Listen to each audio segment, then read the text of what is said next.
ఇవాళ నేను చిక్కుడుకాయ బాయిల్డ్ ఎగ్ కర్రీ చేశాను. రెసిపీ చూద్దాం రండి. ముందుగా ఒక ప్యాన్ పెట్టుకొని అందులో ఆయిల్ వేసుకొని 1 టేబుల్ స్పూన్ జీలకర్ర వేసుకోవాలి. వెజ్ కర్రీస్కి అయితే జీలకర్ర, నాన్ వెజ్ కర్రీస్కి అయితే సాజీరా వేసుకోవాలండి. జీలకర్ర చిటపటలాడాక 2 మీడియం సైజ్డ్ ఆనియన్ చాప్ చేసుకొని వేసుకోవాలండి. ఆనియన్ కాస్త వేగాక అందులో కొంచెం చిన్న మెంతం కూర కూడా వేసుకోవాలండి. దీన్ని బాగా ఫ్రై చేసుకోవాలి, లేకపోతే చేదు వస్తుంది. మెంతి కూర బాగా వేగాక 1 స్పూన్ అల్లం వెల్లుల్లి పేస్ట్, 1 టేబుల్ స్పూన్ పసుపు, 1/2 kg వరకు చిక్కుడుకాయ తీసుకున్నానండి.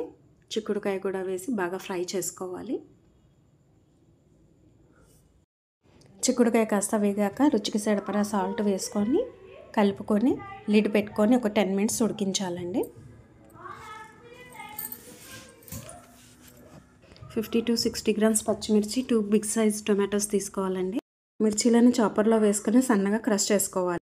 దీన్ని ఉడుకుతున్న చిక్కుడుకాయలో వేసుకొని కలుపుకోవాలి. అదేవిధంగా టొమాటోస్ని కూడా చాపర్లో వేసుకొని క్రష్ చేసుకోవాలండి. టొమాటోస్ని కూడా చిక్కుడుకాయలో వేసుకొని కలుపుకొని ఒక 10 మినిట్స్ లిడ్ పెట్టుకొని ఉడికించుకోవాలి. చిక్కుడుకాయ టొమాటోస్ అన్నీ బాగా ఉడికిపోయాయండి. ఇప్పుడు ఈ కర్రీలో ఉడకబెట్టి పెట్టుకున్న ఎగ్స్కి 2 ఘాట్లు పెట్టుకొని వేసుకోవాలి. అలాగే 1 టేబుల్ స్పూన్ అంత ధనియాల పొడి వేసుకొని ఒక 10 మినిట్స్ వరకు ఉడికించుకోవాలి. ఇలా 1 డ్రాప్ కూడా వాటర్ లేకుండా టమాటాలో ఉండే వాటర్ అండ్ సాల్ట్తో కర్రీ రెడీ అవుతుందండి. 10 మినిట్స్ బిఫోర్ బాయిల్డ్ ఎగ్స్ కర్రీలో వేయటం వల్ల ఎగ్స్కి సాల్ట్ అండ్ కారం పట్టుకుంటుంది. ఇలా ఏ కర్రీ అయినా బీరకాయ, దొండకాయ, ఆలు, బెండకాయ ఇలా ఏ కర్రీలో అయినా బాయిల్డ్ ఎగ్స్ వేసుకోవడం వల్ల టేస్ట్ బాగుంటుంది. మా రోనిత్కి ఇలా వెజ్ కర్రీస్లో ఎగ్ వేసి ఎగ్ కర్రీ అని చెప్పి తినిపిస్తూ ఉంటాము.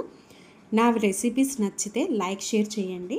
అలాగే మరిన్ని వీడియోస్ కోసం రోనిత్ ఏర్వాలా వ్లాగ్స్ని సబ్స్క్రైబ్ చేయండి. Thank you.